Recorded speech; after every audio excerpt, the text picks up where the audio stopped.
Good morning, I'm Gretchen Ho, coming live on the first day of July, bringing you Morning Matters because your mornings matter. Let's get to the stories that matter today. By Friday, July 4, Justice Secretary Boying Remulla plans to have filed this application for Ombudsman with the Judicial and Bar Council. Remulla has confirmed his aspiration for the position, stating he believes he has more to offer the nation through public service. Veteran lawyer Lorna Kapunan has offered her services to the House prosecution team for the impeachment trial of Vice President Sara Duterte, where she will assist in presenting documentary and testimonial evidence to the senator judges. Let's discuss this later on in the program. And for another 5 years, Signal TV will remain the official broadcaster of the UAAP with a newly extended partnership agreement covering seasons 89 to 93. Welcome to our program, Morning Matters, where we talk about the issues you need to know for the rest of your day. Now, first on the agenda. Minimum wage earners in Metro Manila are set to receive a 50 peso daily increase starting July 18. Here is the full report. Starting July 18, workers in Metro Manila will receive a 50 peso increase in their daily wage. According to the Department of Labor and Employment, the daily minimum wage for the non-agriculture sector will rise from 645 pesos to 695 pesos, while those in the agriculture sector will see their wages increase from 608 pesos to 658 pesos. This adjustment translates to an additional 1,100 to 1,300 pesos per month. The wage hike drew mixed reactions from workers, with some expressing disappointment and others saying it's still better than nothing. Tagal na may dagdag yan, hindi naman natutupad eh. Hindi na ako naniniwala dyan. Hindi, dagdag sahod na-approve na siya. Na-approve na, ibinibigay ba? Okay na po yun. Para malaking bagay na rin po yun. Kasi mahal na rin po yung mga gastusin ngayon eh. The Trade Union Congress of the Philippines party list was quick to criticize the move, saying the 50 peso increase is just a quarter of the proposed 200 peso wage hike. They also noted it's even lower than the Senate's earlier proposal of a 100 peso increase, which was supported by several agencies under the Marcos administration. Recall that the Senate and the House of Representatives failed to reach a consensus on the final wage hike amount during the 19th Congress. In response, the TUCP has refiled the 200 peso wage hike bill in the new legislative session. Meanwhile, representatives from ACT Teachers and Kabataan party lists have filed a combo bill proposing a 1,200 peso daily minimum wage alongside a lower prices bill aimed at removing taxes on basic necessities. Yung nakabubuhay na sahod na 1,200 pesos a day, ito yung kailangan ng isang pamilya para mabuhay ng disente. May katambal naman na presyo ibaba bill, no, yung nagtatanggal ng mga buwis sa mga basic necessities, yung mga kinakailangan pa ng mga mahihirap na mga Pilipino para sa araw-araw na paggampan ng kanilang buhay. For progressive labor groups, the current wage adjustment is an insult to workers' dignity. They vowed to raise the issue during President Marcos's upcoming State of the Nation address. A lawmaker has filed a bill seeking 1,000 peso monthly allowance for all students nationwide from kindergarten to college. The proposal comes from first-time Batangas 1st District Representative Leandro Legarda Leviste, son of Senator Loren Legarda. Leviste says over 27 million students could benefit from a direct cash transfer program, whether in public or private schools. He argues the government should prioritize educational support even if it requires borrowing funds. Leviste calls the plan a, quote, worthwhile investment, stressing that students today will be the taxpayers of tomorrow. Meanwhile, the Senate has expressed openness to making the Bicameral Conference Committee deliberations more transparent. This follows House Speaker Martin Romualdez' call to open these sessions to the public in a bid to institutionalize a more accountable budget process. In an interview on One News Storycon, former Finance Undersecretary Shelo Magno noted that BICAM meetings often involve sensitive discussions, including possible horse trading that usually happen behind closed doors. She stressed the need for public access to detailed records of these meetings, noting that BICAM sessions play a vital role in reconciling conflicting versions of the budget passed by the House and the Senate. And to further discuss the matter, we are joined this morning by former Finance Undersecretary Shelo Magno. Good morning. Welcome to Morning Matters. Good morning, Gretchen. Good morning to all your listeners. Ganda ng set mo. Oo, kahapon ko pa na napansin yan. Okay, before we go into the BICAM Conference Committee hearings, I want to first get your thoughts on the proposal of Congressman Leandro Leviste. He is proposing a 1,000 peso allowance for all, I believe, 27 million students. Because this would be a worthwhile investment. Pero ang tanong niya dun sa video niya, sa interview niya, is saan kukunin yung pondo?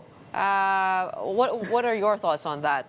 That's always the problem, no? For me, I don't have a question with respect to spending more on education, but we also have to be more rational in terms of targeting the recipient of this money. Because, for example, an additional 1,000 peso allowance for a very poor student will not make a significant difference in terms of the needs that the student need to fill when they are studying. So I think this proposal has to be socialized. We have to identify the students who are really in need and identify the amount of money that they need for support. So it should not be and cannot be a 1,000 peso allowance for all students, because some students can afford to go to college and their parents can afford to sustain the expenses that they incur while studying. So I think we have to be very careful in terms of populist proposals. So this one is a very populist proposal because it just,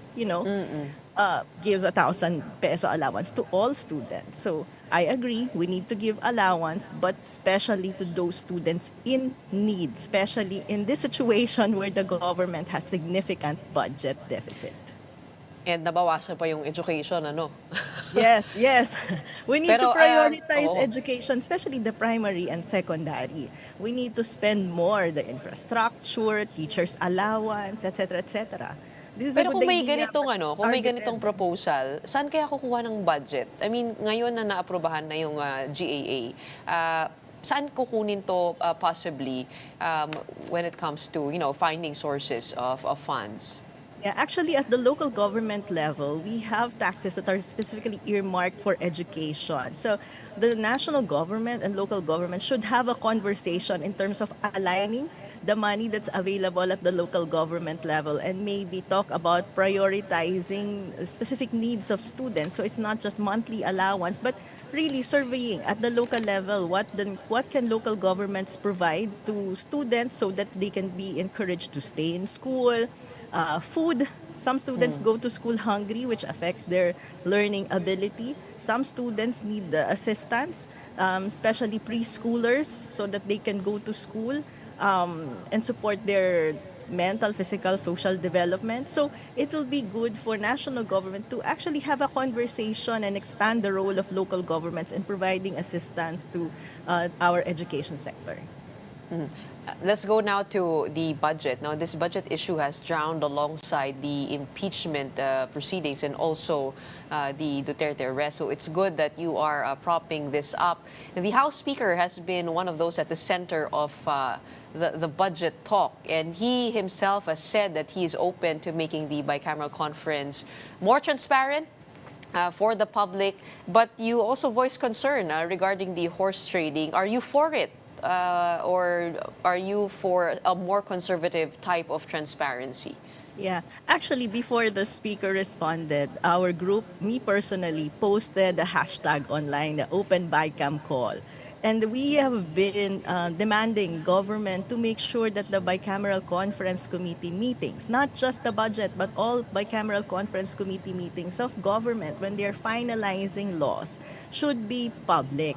But what we mean by public is not just, it already happened. They can claim that they did it in the 2025 BICAM budget, no? When they allowed media and the civil society to witness the opening of a bicameral conference committee meeting. But then, when the horse trading, when the discussion, when the finalization of the BICAM document happened, no one knew who participated, who suggested what, no? So there's really no genuine transparency there. We appreciate the response of Congress, the House of Representatives, and the Senate on their commitment to transparency and accountability. It's easy to say that. It's harder to make it a reality. So we have very, very specific calls. When we say open BICAM, what does that mean? We mean that all bicameral conference committee meetings of all proposed laws should be live streamed so people can watch it from their home. Number two, it should be open to the media and the civil society so that they can directly observe what's going on. All decisions should be made within that bicameral conference committee meeting, because what we've observed before, especially in the 2025 budget, is that some of the details were ironed out by subcommittee working groups. So there is the BICAM there. And then I think what is very important are access to documents. So one, there has to be a comprehensive minutes of the meeting so we know who among the congressmen, senators suggested the ideas to be included in the BICAM and how they reconciled the provisions. And I think, lastly, a very important document is a matrix comparing the version of the House and the version of the Senate and what the final version would be after the BICAM meeting. Because the purpose of the BICAM is really just to reconcile the difference between the House and the Senate version. But most of the time, we can see a situation where new provisions are inserted in the BICAM, which were not discussed during committee meetings. An example of this in the budget, a 2025 budget, is the insertion of a 200 billion peso additional fund for the DPWH. That was never discussed in committee meetings, but it was inserted in the bicameral committee meeting. But we don't know who suggested that brilliant, quote-unquote, idea. Diba? So that's why there has to be, if we're talking of real accountability, there has to be minutes so we can check who's a congressman or senator responsible for the content of the BICAM and the matrix comparing the difference between the House and the Senate version and how they resolved it. I think this is what we call a genuine open BICAM, and these processes, the steps we mentioned, should be reflected in the House rules of both the House of Representatives and the Senate.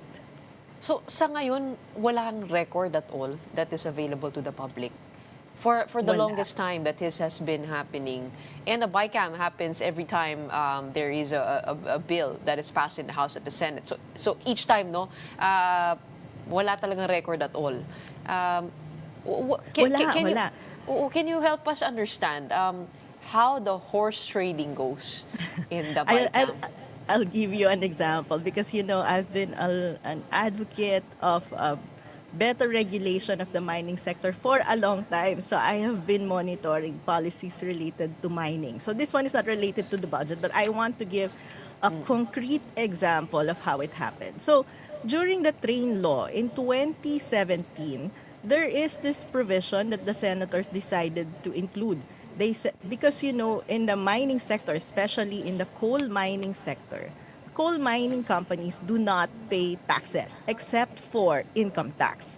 So other companies, for example, yung mga metallic mining like nickel, they pay excise tax. Coal companies are exempted. So in the train law, the senator said specifically that they should start paying excise tax. 2018, they have to pay 50 pesos excise tax per metric ton. 2019, they have to pay 100 pesos. And then beginning 2020, it will become 150 pesos per metric ton. So they should start paying. Okay? And if Semirara Mining Company started paying those taxes, they should have paid 12.7 billion pesos already since 2018. But you know what happened in the Bicameral Conference Committee? Because for this provision to be operationalized, you have to repeal an old law, Presidential Decree 972. And in proposed laws, there's this section, the repealing clause, which specifically says we are repealing PD 972. In the Bicameral Conference Committee, it disappeared, the repealing clause. And because there's no repealing clause, even if there's a provision for them to pay taxes, Semirara Mining Companies now arguing, PD 972 was not repealed. So they're still not paying taxes. And it's because someone suggested that they delete that repealing clause in the bicameral conference. But because it's a secret, we don't know who among the congressmen and the senators who are part of the BICAM suggested to delete that provision. So that's a significant effect because imagine in 2024, Semirara Mining Company could have paid 2.4 billion pesos. Now that we have a huge deficit and the government needs money, you have a situation where you cannot collect money from the mining companies because of this action by the members of the BICAM. And you cannot hold them accountable because you don't know who was suggested. And who, speaking of holding them accountable, paano nangyayari? Kung may tatanggalin sila, do all of the senators and congressmen in the room have to agree? I mean, Well, you have to, I mean, technically- they are to blame, all of them. Yes, actually. So people are asking me, so who's responsible? And I think they're all responsible, the members of the BICAM, because they agreed to the removal of the provision. And the thing is, and we witnessed this in the 2025 budget, I think congressmen and senators after the BICAM do not read the documents anymore produced by the BICAM because last year they had an approved BICAM report with blanks, blank sections, no items for the budget. So obviously, these congressmen and senators would just agree to vote and approve documents without reading and reviewing them. So that's what happened in that was a 2017 law.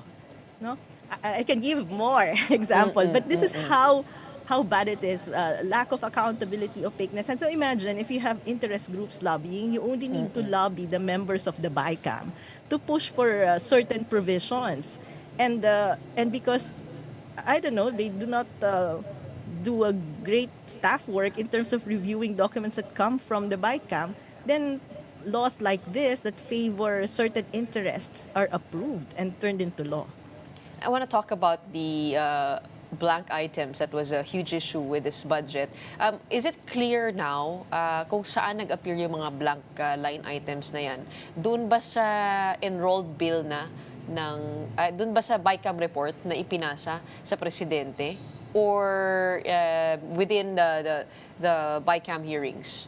Yeah, I think before it was approved by the plenary, because after the BICAM, you have to send it back to Senate and the House of Representatives, and they have to approve the version that was finalized by the BICAM. So before it was approved at the plenary level, there are no more blanks. So the question last year was who filled in the blank items in the BICAM report. And I think former Representative Stella Kimbo admitted that the staff of Congress filled in those blanks. And that's another legal question. No? Can staff members really complete a bicameral document when the individuals who have mandate in completing, or the institution that has a mandate in completing and finalizing the budget is Congress? So it's something that the staff cannot do. So it's a subject of a petition in the Supreme Court. We filed a petition in the Supreme Court questioning the validity of the 2025 budget because of these things, including the blank items of the BICAM report. If they were to reconcile the different versions of the Senate and the House, what can they do in that BICAM report? Sabi kasi nga ni Congresswoman Stella Kimbo na nagko-compute lang. Yun yung naalala ko kino-compute lang tapos hinabol, di ba? Hindi ba gano'n? Kung iibahin nila kung i-reconcile nila yung dalawang amount na yun, ano lang yung pwede ilagay dun sa final version? Yeah, then the challenge is actually they have to debate at pag-usapan nila kasi it's not just about adding or subtracting. This is reconciling the numbers. Pag binawasan mo yung isa, magdadagdag ka sa isang sector. Like for example, if you increase agri, then you have to get it somewhere, diba? Have to get it from another agency or another office. Kasi Congress technically cannot increase the budget. They're parang they're given a pie, they can slice the pie kung anong shape ng slices ang gusto nilang ibigay sa iba't ibang opisina, but they cannot increase the size of the pie. So when they're doing deliberation, finalizing the figures, they have to decide na, okay, if we want to add more to the education sector, then they have to get it somewhere. So hindi yan pwedeng staff lang ang magpa-finalize because these are important decisions. Dahil babawasan mo yung mga ibang sector. Plus, there's a very clear provision in that bicameral report that staff work is limited to editorial or typographical errors, not finalizing the figures. Kasi yun yung main function ng BICAM. And that's why, sinasabi natin, if we're talking of genuine open Bicam, then dapat may matrix yan. Ano yung nasa House, ano yung nasa Senate, ito lang yung scope of work nyo as Bicam. Yung reconciling the differences. Kasi ang nagiging problem, sometimes they go beyond just reconciling the differences. There are new insertions that were never discussed at the committee level. And nandun yung transparency and accountability because people can participate at the committee level. We can submit reports, we can give feedback, there can be performance evaluation of various offices. And then, pagdating sa BICAM, wala nang masyadong people participation. Dyan, we are just witnessing what they're doing. But it has to be clear, ano yung scope of work and mandate na gagawin nila. Pero kung libre silang gawin ng kahit ano when they're doing the BICAM, it's very problematic. And then, we don't know who's suggesting what. Wala talagang accountability. So, I appreciate the response of Congress with their commitment to transparency and accountability, but there has to be very concrete actions to make sure that we really have an open BICAM. Do you have any insight as to why most of these line or blank line items were under agriculture? Meron ka ba nakita ron? Bakit dito yung mga blanks na yan? Hindi ko alam, pero madami kasing financial assistance na nanggagaling sa Department of Agriculture sa mga farmers natin because that's one of the very challenging sectors sa economy natin. The farmers are the poorest sectors in our country. So maraming financial assistance dyan, maraming ayuda dyan. When the government shifted our social program to ayuda program, yan yung mga items na normally nagiging bloated sa budget. Maraming magic na nangyayari sa BICAM, maraming nadadagdag. In fact, if you will remember 2024, there was no discussion of the ACAP program, but it was inserted in that BICAM meeting. So things like this, we're talking about people's money, our taxes, then the government, our politicians have to be very, very mindful in terms of using our money. We have to make sure that the money that we are paying government, ito pong tax na binabayad natin, people are really benefiting from it without strings attached. Ang nangyayari kasi ngayon, gagawa sila ng mga programs and yet you need to beg from them for assistance. At yun, for me, that's a very big Patronage. issue. Patronage Yes, politics yes. at Imagine play. PhilHealth. Imagine PhilHealth. They gave PhilHealth zero budget. They keep on getting the budget of PhilHealth. But then they keep on increasing the budget for the medical assistance where you need to go to a congressman or senator for them to pay for your hospital bill. Kung iisipin mo, that came from our taxes. Binayaran na natin yung gobyerno dyan to fix our healthcare system. Bakit ngayon kailangan ko magmakaawa sa politicians for assistance? That's a very, very bad healthcare system and that's what's going on. We are eroding PhilHealth, which should be the institutional approach in providing service in paying for our health services, no? But ngayon, what's happening is you need to ask favors from this politician. So patronage politics talaga. I love that you feel so strongly about all of these issues that you created a song for yourself. Ano yung tax ng ina mo? I mean, Yes. what does that tell us? Yes. Well, I wrote this song kasi we've been discussing this issue every year. Every time it's budget season, I keep on explaining why the budget is important, why a tax issue is important. And sometimes, a lot of people are not able to relate because we're talking of big numbers. So I think what is important is for us to appreciate ano ba yung value ng dinidiscuss na budget sa Kongreso. Saan ba nanggagaling yan? Na lahat tayo actually nagbabayad ng tax. And if we're paying government our taxes, then we should expect good services from government. And then I think mahilig kasi ako kumanta and I also write songs. So I wrote this song to continue public education. But I think entertainment is a good way also of imparting yung knowledge na gusto natin i-share sa kanila. I'd like to thank you for helping us understand the budget, which many times we are confused and dazed with the numbers. Pero to be able to laymanize the budget really helps a lot and to dissect it, no? So gumawa ka na rin ng video mo, gamitin mo yun as music para mag-viral, tapos kukunin ng iba. No, pag-viral natin to para maintindihan ng Pilipino kung gaano kalaki ang nakataya dito This is sa basic usaping ito. accountability kasi. Imagine every time, kahit 3-in-1 or sardinas lang ang binibili mo, nagbabayad ka na ng tax. So tumataas na yung presyo niyan. So ang pinakatanong na importante pinapasagot natin sa politiko, paano nyo ba ginagasta yung tax natin? Kitang-kita naman natin, the quality of our education is so bad. Yung education na lang sana yung makakapag-angat sa buhay ng maraming Pilipino. Kung yung mga 10 years old mo, hindi marunong magbasa, anong ibig sabihin? Dun sa tax na binabayad mo, hindi ginagamit ng wasto ng gobyerno. Yung healthcare system natin, trabaho tayo ng trabaho, mapapagod tayo, nag-overtime tayo, nagtapa-part-time pa tayo after ng full-time na trabaho natin hanggang sa magkasakit tayo.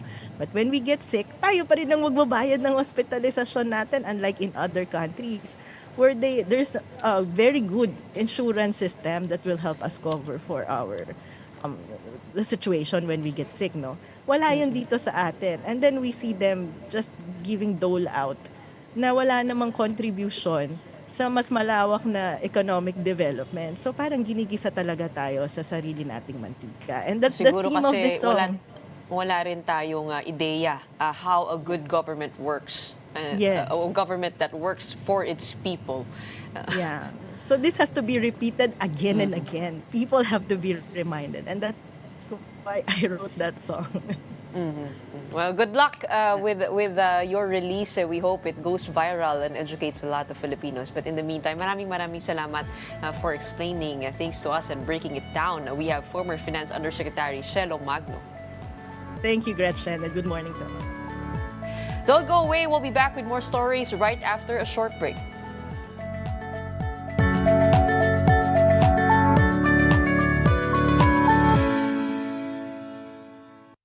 Welcome back to Watching Morning Matters here on One News. Senator Risa Hontiveros vows to take legal action after a key witness in the Kibuloy case publicly recanted his testimony and accused her of coercion and bribery.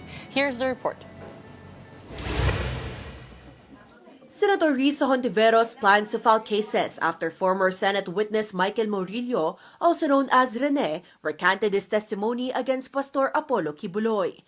In a clip posted on Pagtanggol Valiente, Murillo accused Hontiveros of paying and threatening him to testify against Kibuloy, former President Duterte, and Vice President Sara Duterte.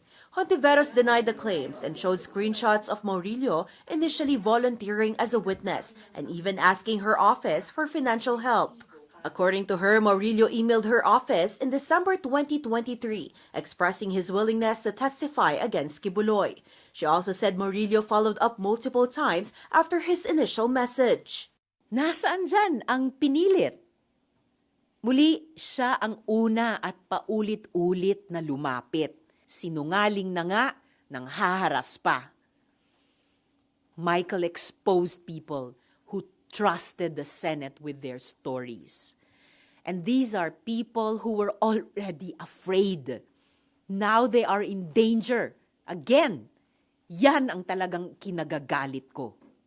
Hontiveros also presented a message from Murillo asking for financial help to buy a laptop. She clarified that her office never gave him money.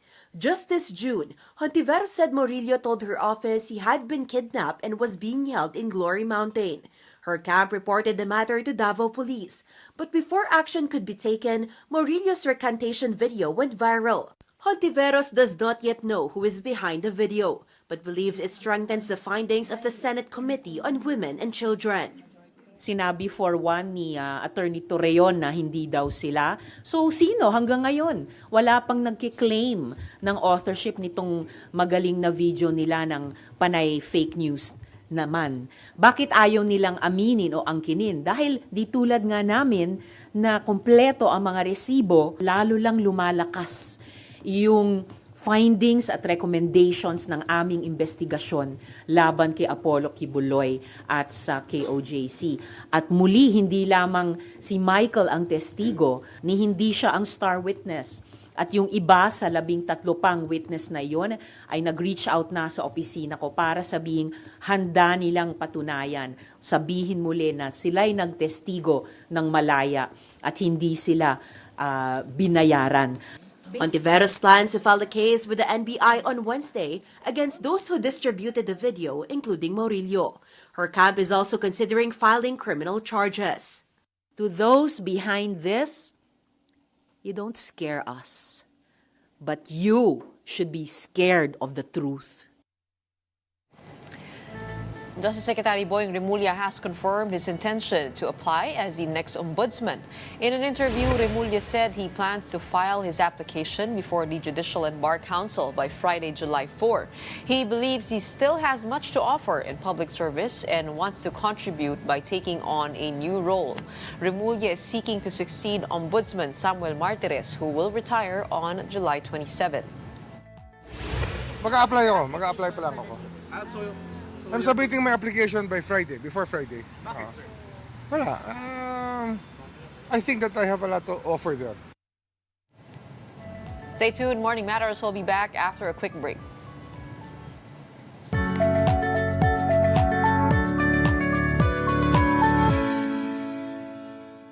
Good morning, I'm Gretchen Ho here at Morning Matters. We talk about the most pressing issues and give you the context behind the headlines.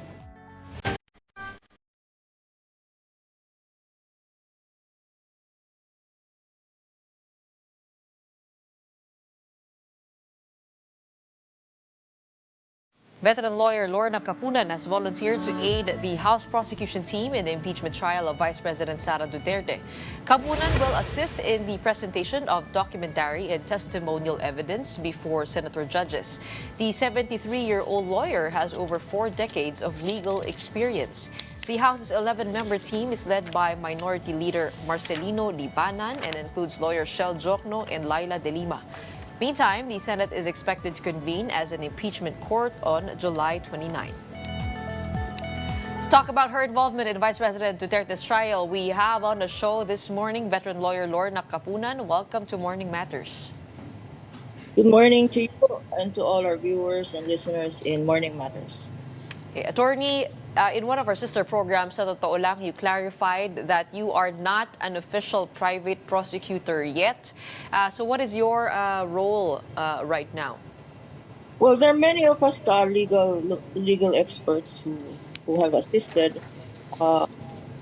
We have been consulted by lawyers of the House, and we have given freely and voluntarily our legal advice. So there is no official pronouncement as to who will be the private prosecutors assisting the public prosecutors, but that will come in due time. There is a wealth of volunteers who are willing to assist, because this should be the trial of the century, where there is so much gross injustice being done to the people. Lawyers like me should stand up for justice. And as I have said before, we should be on the right side of history.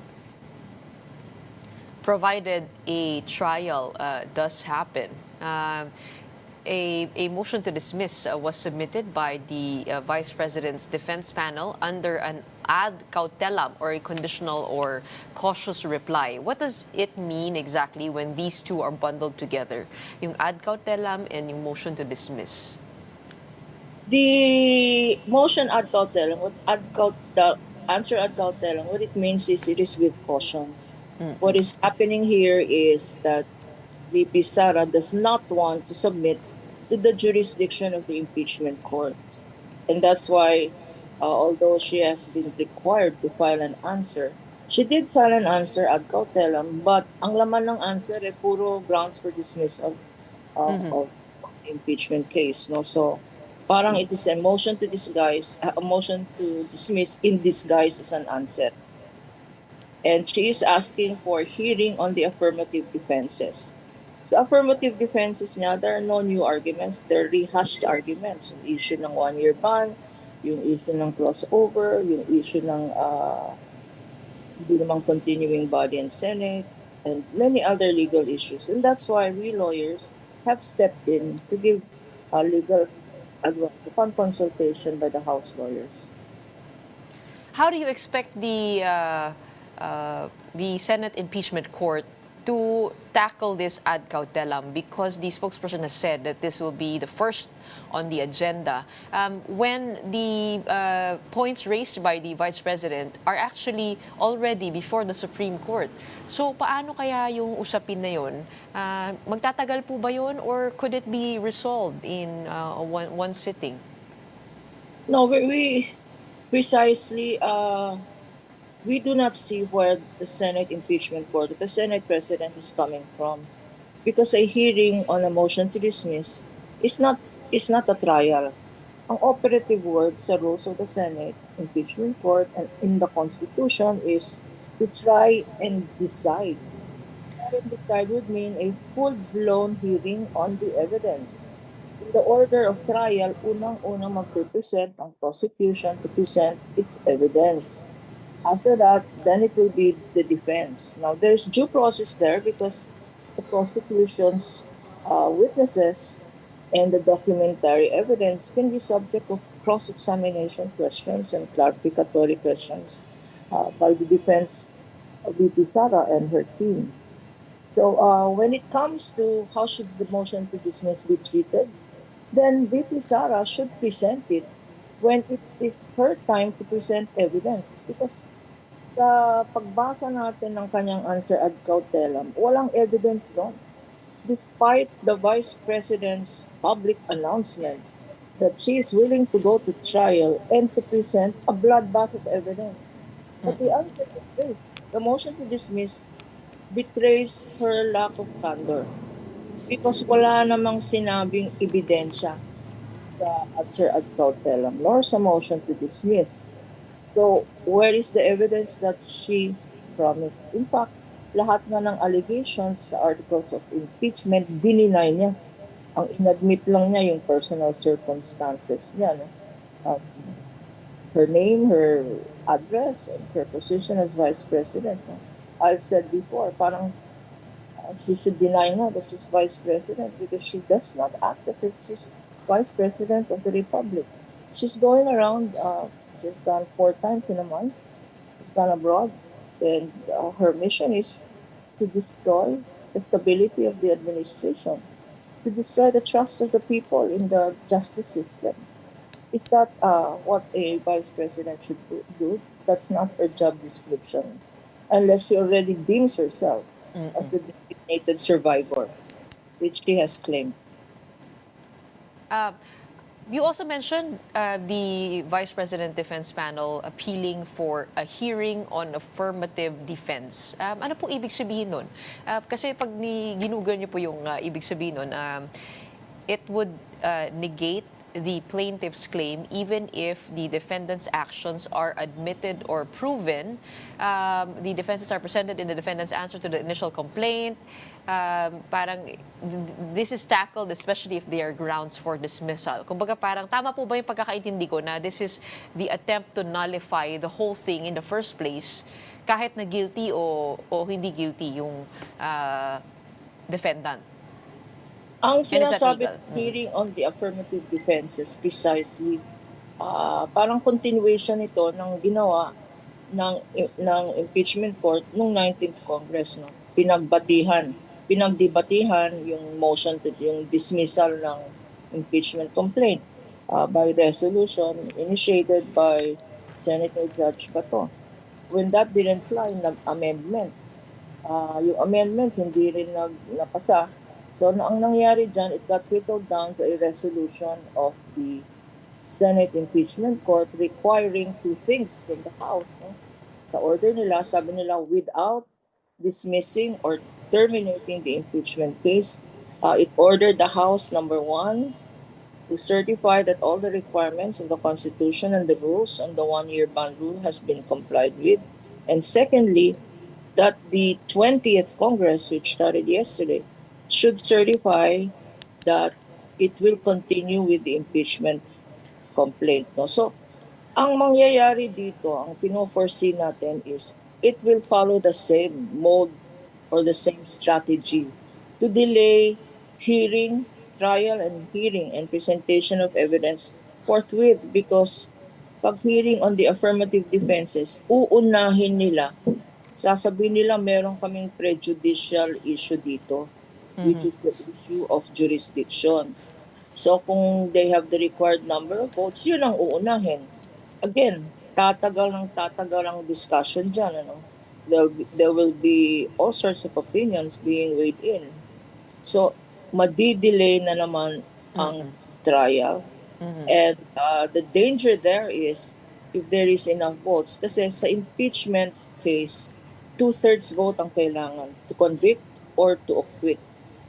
Pag mere motion yan, if it is a motion presented to the impeachment court, hindi kailangan ng 2/3. Kailangan lang ang 1/2 plus 1. So, majority vote yon. And by a majority vote, if that is granted by the impeachment court, the dismissal on the grounds of jurisdiction or pendency of the case in the Supreme Court, then it would have achieved its objective of not presenting any evidence in a full-blown trial. We think that that is contrary to the rules of the Senate and contrary to the Constitution. Ang dismissal ng complaint or articles of impeachment even before trial has started. Well, if this reaches a dismissal, Attorney Bukoy has already said that it would probably lead to a constitutional crisis. If this is a petition for certiorari with mandamus is submitted to the Supreme Court, what if the Senate does not follow a Supreme Court order? What's left to do?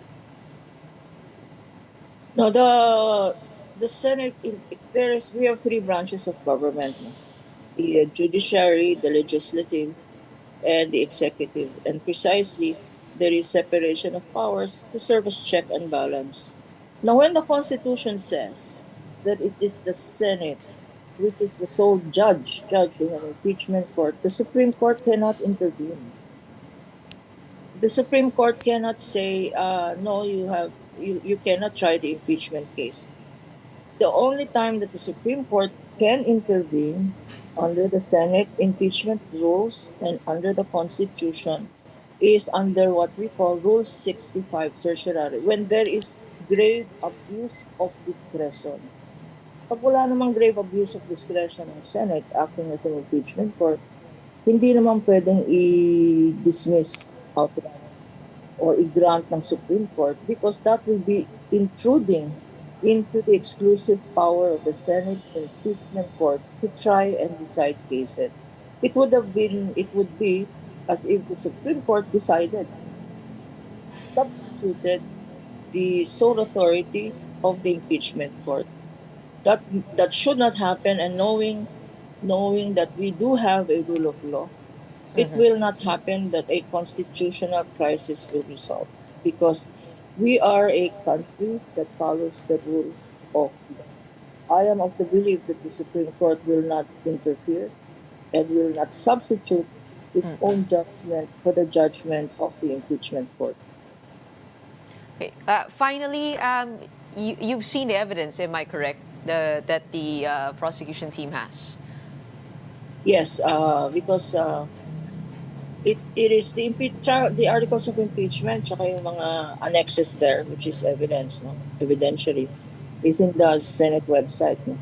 The impeachment website. Also, we have seen almost daily the evidence presented in the House, in aid of legislation, nakabigat ng evidence there.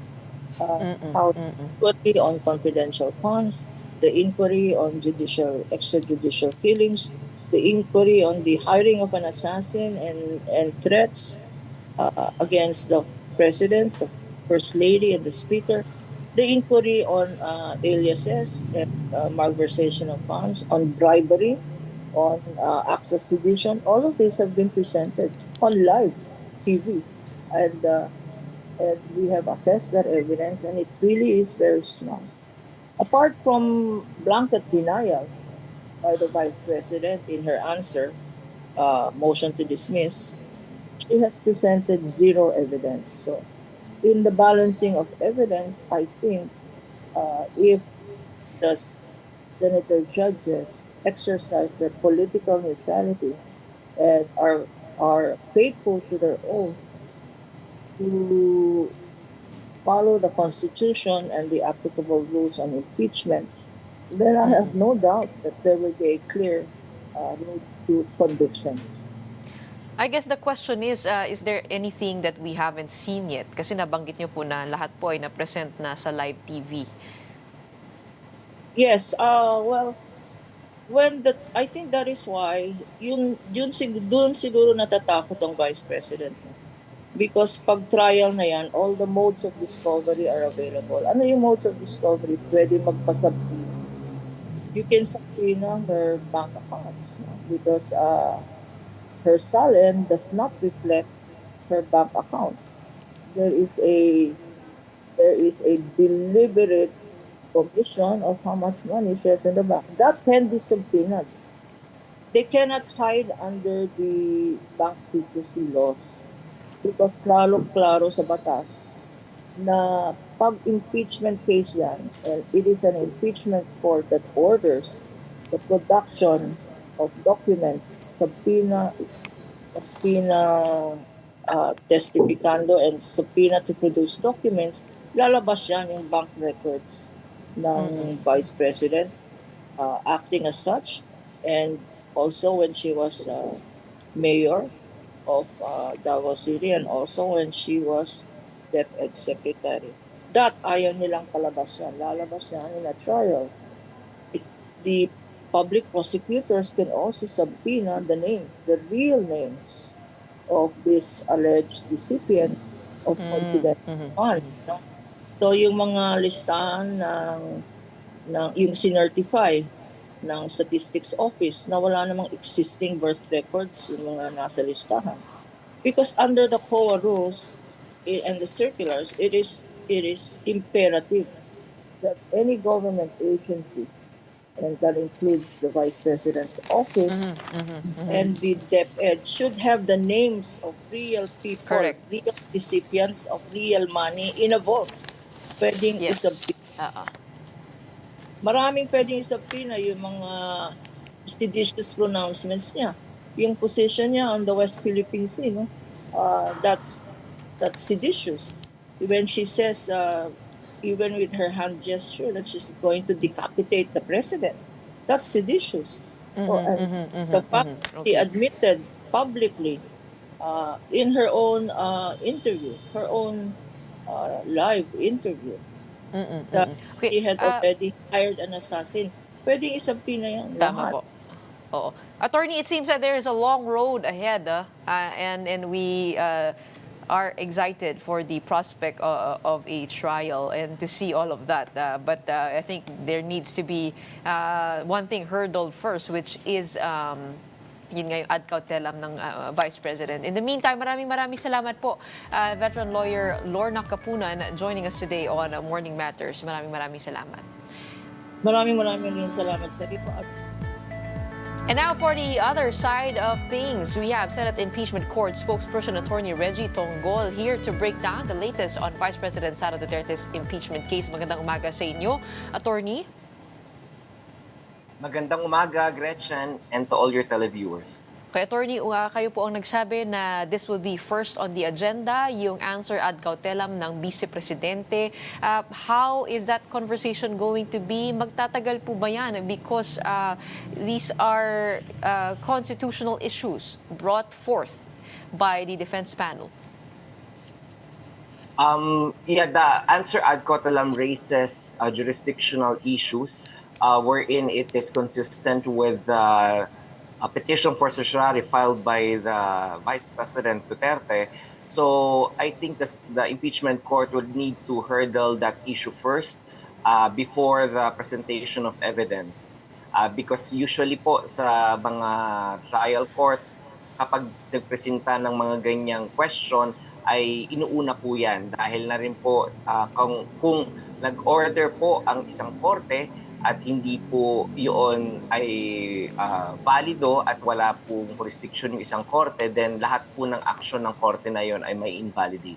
So ito po ay importanteng topic na kailangan pagdesisyon na ng impeachment court. Okay. Kayo na po nagsabi no, na kung kayo si Vice Presidente at yung defense panel niya, mag-file kayo ng motion to dismiss. At nabanggit nyo rin ho na ito kasi yung usual na ginagawa no, na pathway. Can you give us more detail into that? I mean, why did you think that this was the best path for the Vice President? Well, I am talking in a hypothetical scenario, and as a 19-year litigation lawyer, I haven't stopped attending court cases and criminal cases at that. Usually, any lawyer worth his salt would have exhausted all the remedies available to him and his client to represent his client fully. And one of the modes or remedies that is available for any lawyer is to file a motion to quash if it is a criminal case, or a motion to dismiss if it is a civil case. So it was just but a natural consequence of the actions of the defense for one to be able to conclude that that is the next step that they will take. So hindi po 'yun hindi po 'yun pag-aabogado sa isang panig, ngunit pag-explain lamang po sa ating sambayanan na ito po 'yung nangyayaring mga taktika pagdating po sa trial. At kapag sinabi po na nag-ad cotelem ka, ang susunod na po diyan na gagawin ng isang defense lawyer ay magpa-file either ng answer ad cotelem katulad ng nakita natin, o kaya naman po motion to dismiss. So, ang motion to dismiss po, usually yung mga grounds na yon ay ipinasok na doon sa answer ad cotelem. Kaya po ad cotelem. Oo. And then, how long do we expect that conversation to go? Kasi yun nga po, no? Yun nga yung nabanggit po ninyo na ito ay jurisdictional in nature. Hindi po ba could the impeachment case be halted from that point if there is a majority vote among senators? Would they have to vote on the ad cautelam and the motion to dismiss? Yes, Gretchen, as part of the Senate impeachment rules, inadapt din ng impeachment court at nakalagay sa Senate impeachment rules na nag-a-apply supportorily yung Senate rules or Senate parliamentary rules. So kung paano po na nagdedesisyon usually ang Senado sa mga motion during their legislative sessions, ganun din po yung i-adapt na proseso ng pagtatanong at pagmo-motion at pagse-second po ng any party o ng mga senador po during the impeachment court sessions. So dahil wala naman po nakalagay sa Senate impeachment court at kahit sa konstitusyon na kapag mga motion ay or mga orders ay kailangan ng 2/3 vote, then ang mag-a-apply po ay yung Senate rules on their legislative sessions po. Okay, so they would have to have a majority vote to be able to decide on that motion. Bottom line. Yes. Tama po. Okay. You talked about, one of the remedies being the motion to dismiss or quash, ano? Pero hindi po ba sa Constitution, wala rin yung word na yon na dismiss? Ayun nga yung argument ng iba, na there needs to be a trial held. And if this is just dismissed, then it would be unconstitutional. Tama rin kayo dyan, Gretchen. That position is taken by another school of thought. Another position is that the jurisdictional issues must first be settled on the onset. So yan po yung hihintayin natin na pagdedebatehan na naman ng ating mga senator judges pag reconvene po. So maaring it can go both way, or it can go either way, kung paano po yun ay masasaksihan po natin ano yung mga legal basis po ng bawat school of thought sa deliberations ng ating senator judges. So tama rin kayo at saka tama rin yung sinasabi ng mga kritiko na wala pong motion to dismiss doon. Sila naman po sinasabi nila na it is an inherent power of the court at nakalagay rin dun sa inadapt na Rule 9 Section 1 ng Rules of Court na the court can motu proprio dismiss the complaint or the case if there is a lack of jurisdiction. So yun naman yung pinagbabasihan ng another school of thought, Gretchen. Okay, sabi ni Attorney Lorna Kapunan, sana ito yung motion to dismiss ay within the context of a trial already. That hindi nga daw tama na nasa labas siya ng trial. Dapat muna mangyari yung trial kung saan ipresenta yung evidence at tinalakay itong motion to dismiss. What would you have to say to that? Tama rin yung ganong school of thought, no? Syempre sa ngayon, this is a first case of first impression, so we have to try those two schools of thought in the impeachment court. Yung mga nagsasabi na ganon, sabi naman nila na parang nakalagay try and decide lang yan. So pwedeng ipagpaliban yung question on dismissal or jurisdiction kapag matapos na magpresenta yung magkabilang panig ng kanilang mga ebidensya at bago magkaroon ng desisyon doon sa pag-acquit o pag-convict ay kailangan muna ng desisyonan yung jurisdictional issue na yon. So may mga nagsasabi rin na gano'n na school of thought. So as of now, hindi natin alam how the deliberations will go and how the voting will go. Kaya lahat po tayo, yan ang ating susubaybayan at pag-aaralan. Okay. Maraming salamat. Magsisimula ito, syempre, on July 29. We don't have a lot of time for now, but we hope to have you back again to discuss other legal matters. But in the meantime, maraming salamat. We have Senate Impeachment Court spokesperson, Attorney Reggie Tonggol. Thank you, Gretchen. And that wraps up today's episode of Morning Matters. We hope we've given you the right start to your morning. Let's go ahead and make the day matter. My name is Gretchen Ho. We are One News, all sides, all the time.